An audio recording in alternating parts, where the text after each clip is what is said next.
Yes, ഈ ഒരു ക്ലാസ്സിൽ will discuss about board of directors.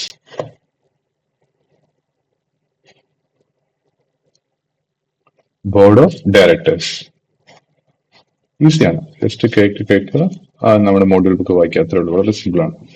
ഒരു കമ്പനി എന്ന് പറഞ്ഞാൽ നിങ്ങൾക്കറിയാം ഒരു ആർട്ടിഫിഷ്യൽ പേഴ്സൺ ആണ് അല്ലെ. Company is A artificial person ആണ് നമ്മൾ എടുക്കുന്നത്. ലോ കമ്പനീനെ ഒരു സെപ്പറേറ്റ് പേഴ്സൺ ആയിട്ട് ട്രീറ്റ് ചെയ്യുന്നുണ്ട്, പക്ഷെ കമ്പനി ഒരു ഹ്യൂമൻ അല്ല. ഉദാഹരണത്തിന് റിലയൻസ് ഇൻഡസ്ട്രീസിന് സെപ്പറേറ്റ് പേഴ്സൺ ആണ്. അതുകൊണ്ട് റിലയൻസ് ഇൻഡസ്ട്രിക്ക് പ്രോപ്പർട്ടി ഓൺ ചെയ്യാന്ന് പറയുന്നുണ്ട്, കോൺട്രാക്ട് സൈൻ ചെയ്യാന്ന് പറയുന്നുണ്ട്, കേസ് കൊടുക്കാം എന്നൊക്കെ പറയുന്നുണ്ട്. പക്ഷെ റിലയൻസ് ഇൻഡസ്ട്രിക്ക് ഫിസിക്കലി അതൊക്കെ ചെയ്യാൻ പറ്റുമോ? നോ, അല്ലേ? ഫിസിക്കലി ചെയ്യാൻ പറ്റില്ല. കാരണം അതൊരു ഹ്യൂമൻ ബീങ്ങിലൂടെ മാത്രമേ അത് ഫിസിക്കലി ചെയ്യാൻ കഴിയുള്ളൂ. ബട്ട് അത് സെപ്പറേറ്റ് പേഴ്സൺ ഒക്കെയാണ്, പക്ഷെ അതങ്ങനെ ചെയ്യാൻ പറ്റില്ല. Okay, it needs a human being to operate it. As such it cannot act its own person. കാരണം അതിന് ബോഡിയോ മൈൻഡോ ഒന്നുമില്ല. It cannot act on its own. It can act only through a human being. It needs a human being to operate it. കാരണം ഇപ്പോൾ Reliance industry contract sign ചെയ്യുന്നത് പറഞ്ഞാൽ physically Reliance industry അല്ല ചെയ്യുന്നത്, it is done through A human being അല്ലേ? അതാണ് പറയുന്നത്. So what happens is, അങ്ങനെ നമ്മൾ ചെയ്യുമ്പോൾ it can do so only through some human agency. അതിനെ ചെയ്യുന്നതാണ്. സോ ഒരു കമ്പനി ആക്ട്സ് ത്രൂ കുറച്ച് പീപ്പിളിലൂടെയാണ്, ഹ്യൂമൻ ബീങ്സിലൂടെയാണ് കമ്പനി അതിൻ്റെതായ കാര്യങ്ങൾ ചെയ്തു പോകുന്നത്. ആ ആൾക്കാരെയാണ് നമ്മൾ എന്ത് പറയുന്നത്? Those people are called the directors. Okay, കമ്പനിക്ക് വേണ്ടി ഈ കാര്യങ്ങളൊക്കെ സൈൻ ചെയ്യുകയൊക്കെ ചെയ്യുന്ന അവരുടെ മെയിൻ ഡയറക്ടേഴ്സ് ആണ്.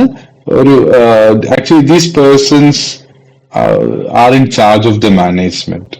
അതുകൊണ്ടാണ് അവർ ഡയറക്ടേഴ്സിനെ ടേം ചെയ്യുന്നത്. ഓക്കെ, അവരുടെ പണി എന്ന് പറഞ്ഞാൽ അവരാണ് ബിസിനസ് ഡിസിഷൻസ് മേക്ക് ചെയ്യുന്നത്, കമ്പനിയുടെ ഓപ്പറേഷൻസ് മാനേജ് ചെയ്യുന്നത്. അതേപോലെ തന്നെ കമ്പനിയെ ലീഗലി വല്ല കേസൊക്കെ വരുമ്പോൾ അല്ലെങ്കിൽ ROCയിലൊക്കെ ഫയൽ ചെയ്യാനുള്ള കാര്യങ്ങൾ, അങ്ങനെ എല്ലാം ലീഗലി റെപ്രസെന്റ് ചെയ്യുന്നതും ഈ പറയുന്ന ഡയറക്ടേഴ്സ് ആണ്.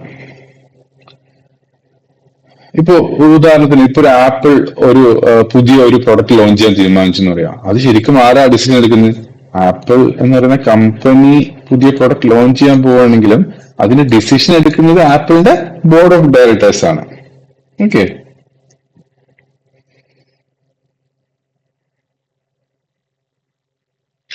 ഇപ്പോ ഒരു കമ്പനിക്ക് ഒരു 8 ഡയറക്ടേഴ്സ് ഉണ്ടെന്ന് വെക്കാം. ടുഗദർ അവരെല്ലാവരും കൂടെ ഒരുമിച്ച് കൂടുന്നതിനെയാണ് നമ്മൾ ബോർഡ് ഓഫ് ഡയറക്ടേഴ്സ് എന്ന് പറയുന്നത്. Okay, directors are the brain of the company.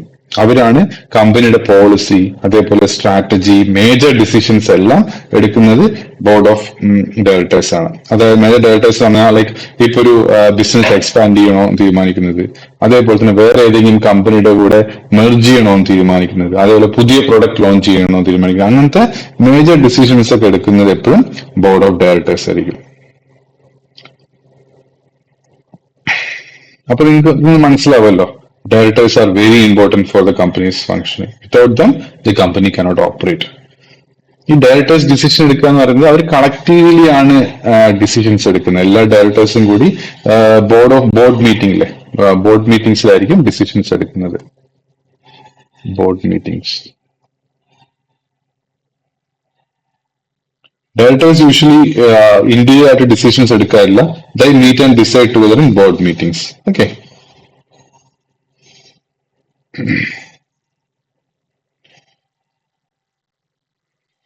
അതേപോലെ തന്നെ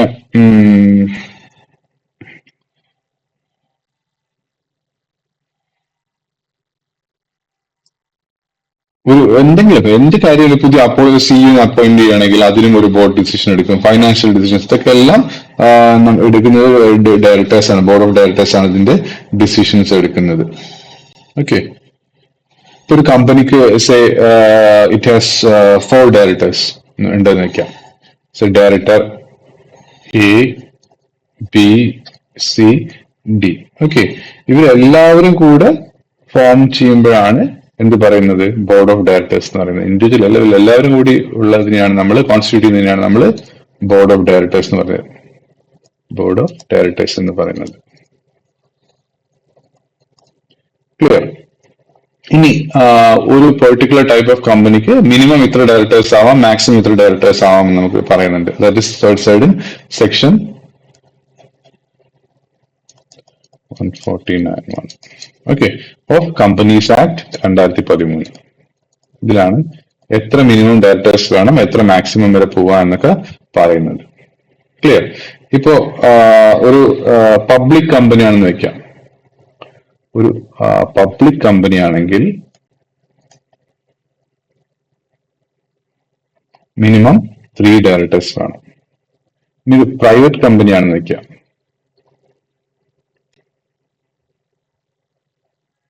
മിനിമം 2 ഡയറക്ടേഴ്സ് വേണം. ഇനി OPC 1% കമ്പനിയാണെന്ന് വെക്കാം.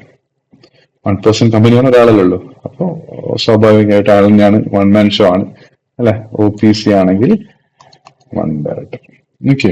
ഇപ്പൊ പബ്ലിക് കമ്പനി, ഉദാഹരണത്തിന് ടാറ്റ മോട്ടോഴ്സ് എന്നൊക്കെ പറഞ്ഞ പബ്ലിക് കമ്പനിയാണ്, അങ്ങനെയുള്ളതിനൊക്കെ 3 ഡയറക്ടേഴ്സ് വേണം. പിന്നെ ഒരു പ്രൈവറ്റ് കമ്പനി, ഒരു പെർട്ടിക്കുലർ ഫാമിലി റൺ ചെയ്യുന്ന ബിസിനസിന് പ്രൈവറ്റ് ലിമിറ്റഡ് ആയിട്ടാണ് എടുത്തിരിക്കുന്നതെങ്കിൽ അതിൽ 2 ഡയറക്ടേഴ്സ് വേണം. ABC പ്രൈവറ്റ് ലിമിറ്റഡ്, അങ്ങനെയുള്ളതിന് 2 ഡയറക്ടേഴ്സ് മിനിമം വേണം. 1% കമ്പനിക്ക് ഒറ്റ ഡയറക്ടർ ഉണ്ടായാൽ മതി. ഓക്കെ. ഇനി മാക്സിമം നമ്പർ ഓഫ് ഡയറക്ടേഴ്സ് എത്രയാണെന്ന് വെച്ചാൽ 15 ആണ് പാടുള്ളത്. Company can appoint, if a company has company can have maximum 15 directors. 15 directors ആണ് ഒരു കമ്പനിക്ക് മാക്സിമം പറ്റുക, അതിൽ കൂടുതൽ പറ്റില്ല. അങ്ങനെ പറയുമ്പോൾ പോലും എക്സെപ്ഷൻ ഉണ്ട്. ഇപ്പൊ ഒരു കമ്പനിക്ക് ഓൾറെഡി 15 ഡയറക്ടേഴ്സ് ഉണ്ട്, so it cannot appoint another director normally. അപ്പൊ മോർ ദാൻ 15 ഡയറക്ടേഴ്സ് വേണമെങ്കിൽ കമ്പനിക്ക് എന്ത് ചെയ്യണം, സ്പെഷ്യൽ റെസൊല്യൂഷൻ പാസ് ചെയ്യണം ജനറൽ മീറ്റിംഗിൽ. This special resolution is to be passed in general meeting. Special resolution എന്ന് പറയുന്നത് എന്താ?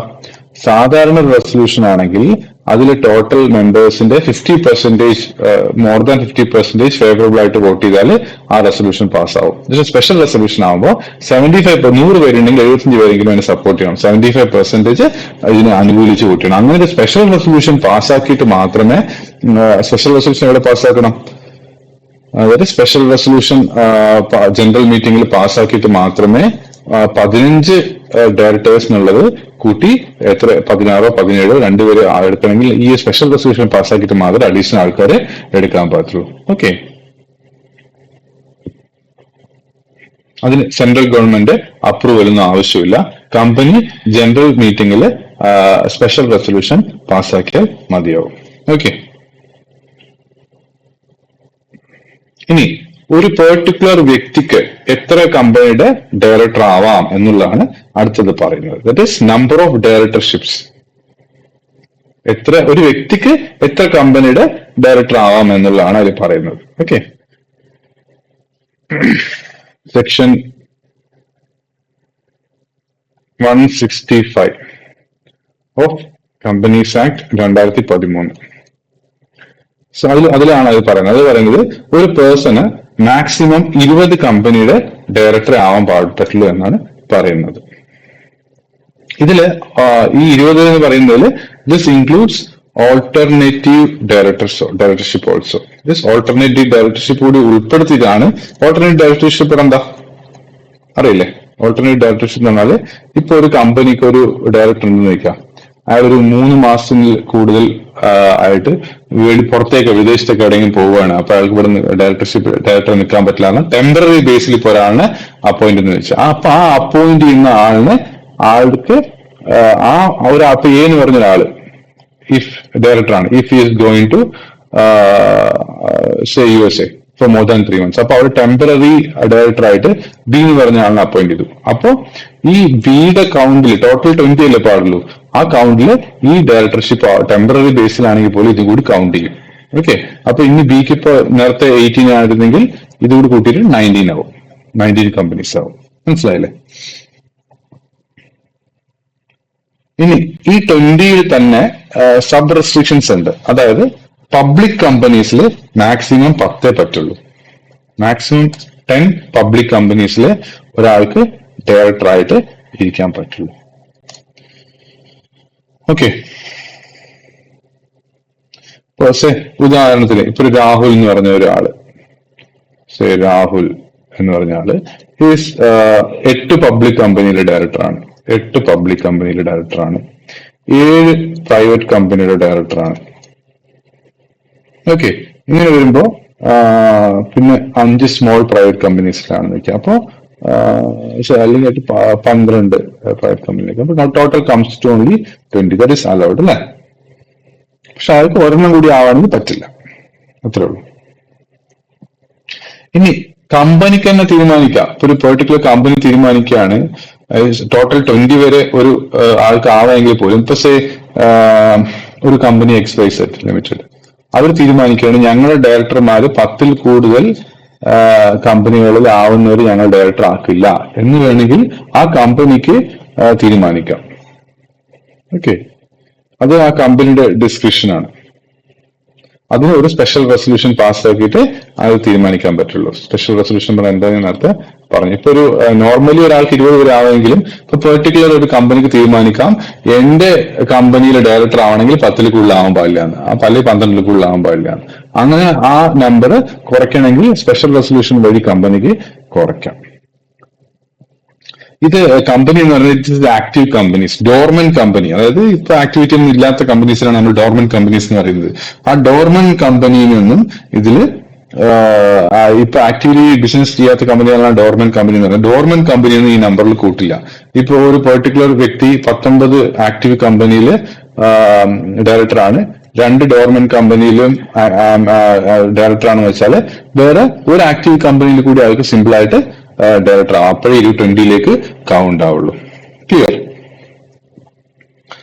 ഓക്കെ, ഇനി ഒരു ഡയറക്ടേഴ്സിന്റെ വാസസ്ഥലം ഇന്ത്യയിലാവണമെന്നുണ്ട്. അതിനെങ്ങനെയാണ് നമുക്ക് നോക്കാം. ഓക്കെ, that is residence of a director in India.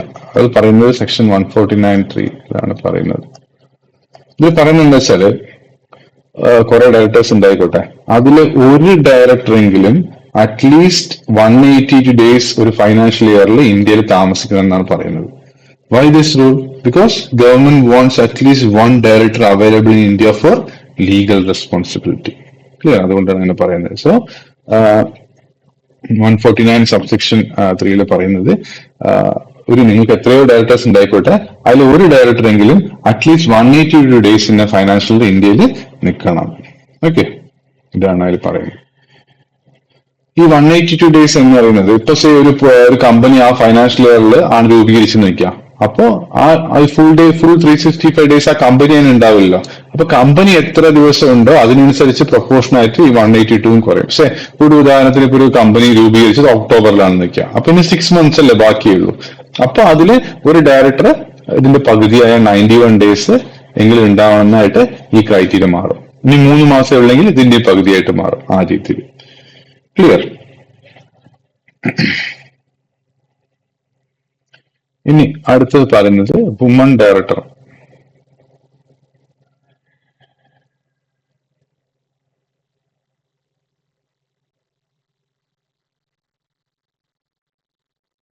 Woman director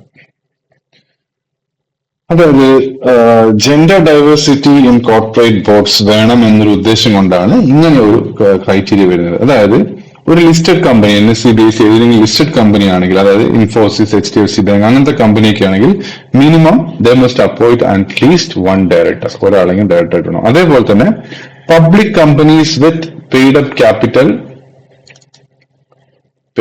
capital greater than or equal to 100 crores or turnover എന്ന് പറഞ്ഞാൽ ഒരു സെയിൽസ് എത്രയാണ് ഒരു വിൽപ്പനയൊക്കെ വരുന്നത്, if that is greater than or equal to 300 crores. ഇതിൽ ഏതെങ്കിലും ഒന്ന് സാറ്റിസ്ഫൈ ആയാൽ തന്നെ എന്ത് ചെയ്യണം?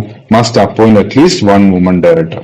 Okay, paid up capital 100 crores അതിന്റെ മുകളിൽ വന്നാലോ, equal two or more than 100 crores വന്നാലോ, അതല്ല ടേൺ ഓവർ 300 crores, അതായത് അവരുടെ സെയിൽസ്, അവരുടെ ബിസിനസ് ആക്ടിവിറ്റി 300 crore മുകളിലോ ഈക്വലോ വന്നാലോ എന്താവണം?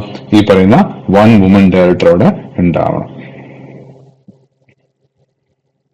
ഓക്കെ, ഇനി ഒരു വുമൺ ഡയറക്ടർ റിസൈൻ ചെയ്യുക അല്ലെങ്കിൽ അതിന് പോവുക ചെയ്തു കഴിഞ്ഞാല് the vacancy must be filled by next board meeting. അടുത്ത ബോർഡ് മീറ്റിംഗിൽ ഫില്ല് ചെയ്യണം, അല്ലെങ്കിൽ within 3 months, whichever comes later. ഇതിൽ ഏതാണോ ലെറ്റർ ആയിട്ട് വരുന്നത് അതിന്റെ മുമ്പ് നിർബന്ധമായിട്ടും ഇത് ഫില്ല് ചെയ്തിരിക്കണം. Okay, right. അപ്പൊ ഇത്രയൊക്കെ തന്നെ ഉള്ളൂ നമുക്ക് ബോർഡ് ഓഫ് ഡയറക്ടേഴ്സിനെ കുറിച്ച് പറയാനുള്ളത്. നിങ്ങളുടെ മോഡൽ ബുക്ക് കൂടി വായിക്കാം. ആൻഡ് നിങ്ങൾ ഇപ്പോഴും നമ്മുടെ ഫുൾ സിലബസ് കോച്ചിങ്ങിലേക്ക് ജോയിൻ ചെയ്തിട്ടില്ലെങ്കിൽ, കാരണം നമ്മളെല്ലാം യൂട്യൂബിലല്ല ചെയ്യുന്നത്. ഇപ്പോൾ അക്കൗണ്ട്സ് പോലുള്ളതൊക്കെ നമുക്ക് വി നീഡ് എന്താ പറയുക, ഇൻഡിവിജ്വൽ കോച്ചിങ് റിക്വയർഡ് ആണ്. അത് ഫ്രീ ആയിട്ടാണ് പ്രൊവൈഡ് ചെയ്യുന്നത്, അബ്സല്യൂട്ട്ലി ഫ്രീ ഓൺലി. നിങ്ങൾക്ക് താഴെയുള്ള വാട്സ്ആപ്പ് നമ്പറിലേക്ക് മെസ്സേജ് അയക്കാം. Okay, thank you.